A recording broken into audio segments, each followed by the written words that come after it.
महाराज जी बात करते हैं काम, क्रोध, लोभ, मोह, माया की, और खुद माया के जाल में फंसे हुए हैं। ऐसा सवाल कई लोगों के द्वारा पूछा जाता है, सिर्फ महाराज जी से नहीं, कई कथावाचकों से भी ये सेम सवाल पूछा गया है और पूछा जा रहा है। सबसे पहली बात तो ये है कि एक संत में और एक कथावाचक में फर्क होता है। कथावाचक वो होते हैं जो व्यासपीठ से बैठकर कथा सुनाते हैं, भागवत कथा हो, शिव महापुराण हो और अन्य कथा और अन्य लोक कथा सुनाई जाती है। संत वो होते हैं जिनका जीवन सादगी से भरा होता है और जिन्होंने रस्त त्याग दिया है। महाराज जी जिनका पूरा जीवन सिर्फ एक पीले वस्त्र में बीत गया, जिन्होंने पीले वस्त्र के सिवा कुछ नहीं पहना। आज एक वीडियो भी ऐसा नहीं होगा जहाँ पे महाराज जी ने पीले वस्त्र के सिवा कोई और वस्त्र पहना हो। अब बात आती है भोजन की, तो भोजन भी बहुत ही नियमित और सिंपल भोजन करते हैं महाराज जी। महाराज जी बहुत प्यास लगने में जब होठ सूख जाते हैं तब पानी भी नहीं पी पाते हैं महाराज जी। कई बार ऐसा देखा गया है उनके सत्संग के बीच में, एकांतिक वार्तालाप के बीच में, जब वो अपने करीब एक गीला रुमाल रखते हैं जिससे वो अपने होठों पर लगाते हैं, क्योंकि उनकी दोनों किडनी खराब है, जिसके कारण वो पानी भी नहीं पी पाते हैं। जिन्होंने अपना पूरा जीवन एक वस्त्र में निकाल दिया। कई बार ऐसे भी वीडियो सामने आए हैं जिसपे महाराज जी सिर्फ बोरी पहने हुए हैं, बोरी लपेटे हुए हैं अपने तन पर और परिक्रमा लगा रहे हैं वृंदावन पे। तो ये सब देखकर भी ये लगता है क्या कि महाराज जी माया से घिरे हुए हैं? क्या ये माया है?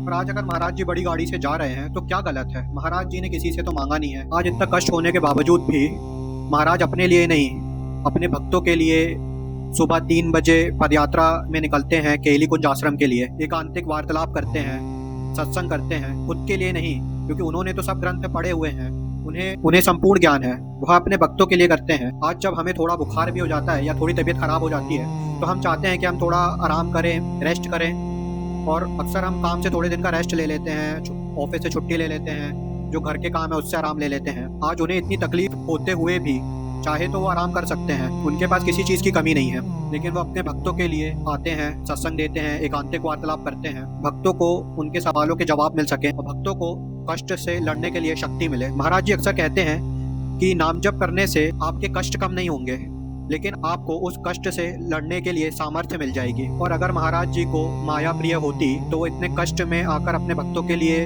समय नहीं निकालते और उन्हें सत्संग एकांतिक वार्तालाप नहीं मिल पाता। आज लाखों लोग हैं जो उन्हें किडनी देना चाहते हैं, अगर उन्हें माया प्रिय होती तो वो ले लिए होते, लेकिन उन्हें अपने कष्ट से ज़्यादा अपने भक्तों के कष्ट की चिंता है। अगला सवाल जो सोसाइटी द्वारा पूछा जाता है कि महाराज जी हमारे बच्चों को गलत शिक्षा दे रहे हैं। गलत शिक्षा, आज वो बोल रहे हैं ब्रह्मचर्य से रहो, सुबह ब्रह्म मुहूर्त में उठो, नाम जप करो, धर्म विरुद्ध आचरण नहीं करो, किसी के साथ गलत नहीं करो, सबका हित सोचो, आपके साथ अगर किसी ने गलत किया है तो उसका भी हित सोचो, ये भी महाराज जी द्वारा कहा गया है।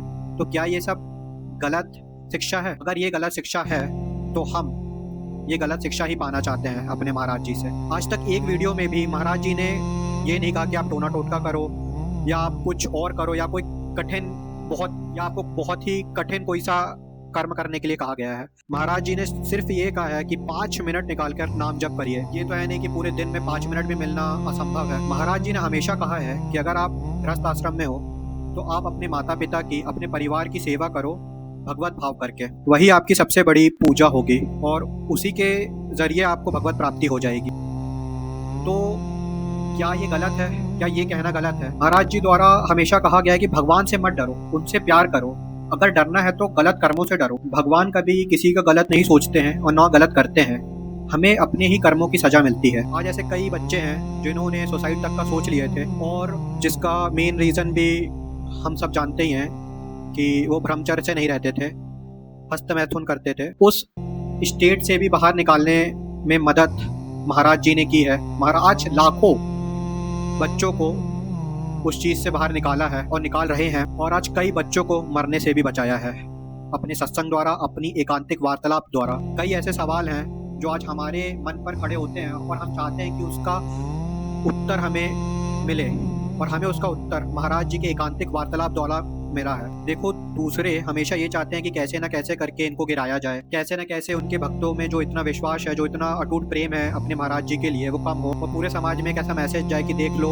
हिंदू समाज के संत कैसे होते हैं, और समाज में अगली बार से और यही समाज में आगे कोई भी ऐसे संत ना आ पाए। पर हमें अपना विश्वास, हमें अपनी आस्था, हमें अपना प्यार महाराज जी के लिए कभी भी कम नहीं करना। ये प्यार, ये आस्था महाराज जी के लिए हमेशा रहेगी, अटूट रहेगी। अक्सर ये भी सुनने में आता है लोगों द्वारा कि हर संत एक जैसे होते हैं। अगर किसी एक संत ने गलत किया हो, अगर किसी एक बाबा ने गलत किया हो, तो पूरे के पूरे संतों को एक ही नजरिए से देखा जाता है। सर, न्यूज पर, मीडिया पर, न्यूज़पेपर पर यही लिखा होता है कि सब संत एक जैसे होते हैं। अगर सब संत एक जैसे होते हैं, अगर सब बाबा एक जैसे होते हैं, तो आज जब कोई लड़का मर्डर करता है, रेप करता है या कोई भी गलत आचरण करता है, तो वो एक लड़के या वो कुछ लोगों के कारण, क्या हम ऐसा बोलते हैं क्या कि पूरे के पूरे लड़के या पूरे के पूरे वो कम्युनिटी वैसी ही है?